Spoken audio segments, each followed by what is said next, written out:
Famous TV actress falls in love with a homeless man. You won't believe who she is. A movie star found herself on a date with a homeless man when she took a vacation to Europe, and their meeting ended up changing the poor man's life. Samantha had just clocked 39, and she was in what she liked to call a crisis of identity. She lived in New York and was an actress famously known for her great performances in TV movies. Samantha had all the success she could ever ask for. But deep down, underneath all the glamour and luxury her celebrity status could afford her, she was lonely. She got into showbiz at a pretty young age. Her parents were also actors, and they made sure she followed the same path because, according to her father, it's where the money is. Samantha had the talent for it, but she longed to be able to have genuine relationships with real people. Those who often surrounded her were mostly sycophants with their own private, often malicious agendas. They either wanted to benefit from her or use her as a stepping stone for their own success. She had learned at an early age to keep all of them at arm's length, but that left her feeling distanced all the time. As she approached 40, Samantha started thinking deeply about her life and the things she wanted to do to improve it. To that end, she decided to travel to Paris to spend her vacation there. She owned a beautiful mansion in a quiet neighborhood where she enjoyed staying whenever she wanted to escape people and the buzz of the city. Her days in Paris were filled with peace and comfort, if a little annoying, because everywhere Samantha looked there was a couple cuddling. They don't call it the city of love for nothing, one native food vendor told her after she complained about how much love was in the air. You best buy a face mask if you're trying to avoid the love bug, the man suggested. She may need to get her own air while she's at it because the atmosphere is full of it. The vendor's wife butted in before walking over to her husband and planting a solid kiss on his bearded mouth. Samantha left them feeling unhappy. In truth, she also wanted someone to love her for herself. However, that was proving difficult with all her wealth. Men who were not seduced by it were repulsed by it.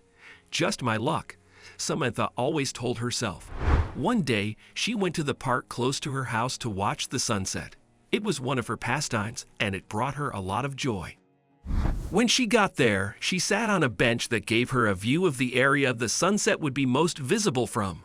While she waited, she ate a crispy baguette and watched couples in love walking around.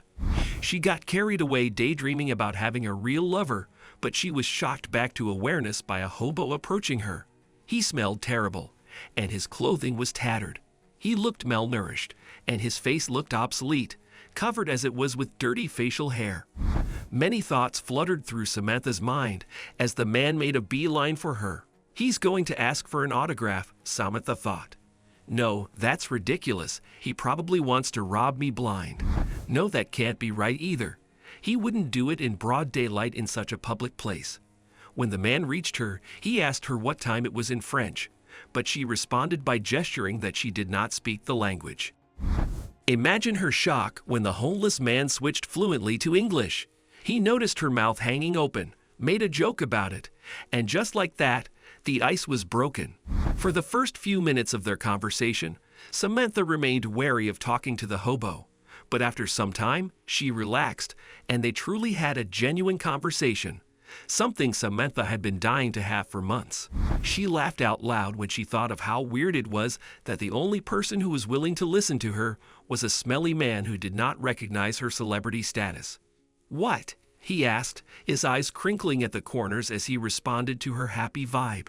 Samantha had noticed along the line that the hobo, who introduced himself as Jude, had to define facial features.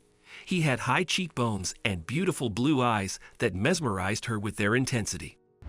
When she was set to leave, he begged to meet her again at the same spot in 3 days, but she just waved the request away. She had no plans of meeting him again, however, she could not forget his eyes and the intelligence in his gaze.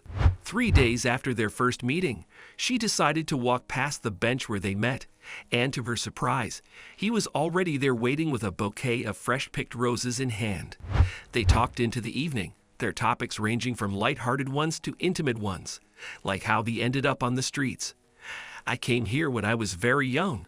It is quite a long story, and I'd rather not bore you with it," Jude told Samantha. "Come on, I want to know," she insisted, totally oblivious to the weird stares people were giving them. She and the homeless man made a stark contrast, where she had on clean and costly clothing. He was dressed in tattered, dirty rags. Nobody moved close to them, but they watched uneasily, expecting her to scream at any moment that the hobo had molested her or stolen her things. Neither happened. Meanwhile, their conversation went on. After her pestering, Jude eventually caved in and told her about how his family moved to Europe to start a company when he was 10. They did, and it became a success, but his father was betrayed by his associates, and they lost everything except their lives. His father never recovered from the betrayal, and his mother never forgave him for that. Eventually, they both passed on due to a heart attack, leaving him nothing. He was thrown on the street where he lived as a teenager and now as an adult. "Why did you decide to remain on the streets?" Samantha asked him. "Don't you have family back in the States?" "I just never thought of that," he told her. "And life here is predictable. Thinking of being something else other than this scares me." His words saddened Samantha, who had taken a liking to him. "I hope you change your mind," she told him as they parted that day. "There is so much you could be." She left him her phone number and returned to the States the following day. Months later, when Samantha turned 40, she received a call from an unknown number.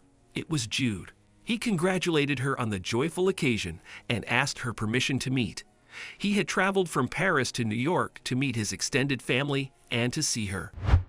Samantha didn't think twice about agreeing to meet him, and when they finally saw each other, she was surprised to see him looking very different from their last encounter. He had cleaned up nicely, his beard was gone, and he'd gotten into some nice clothes that accentuated his eye color.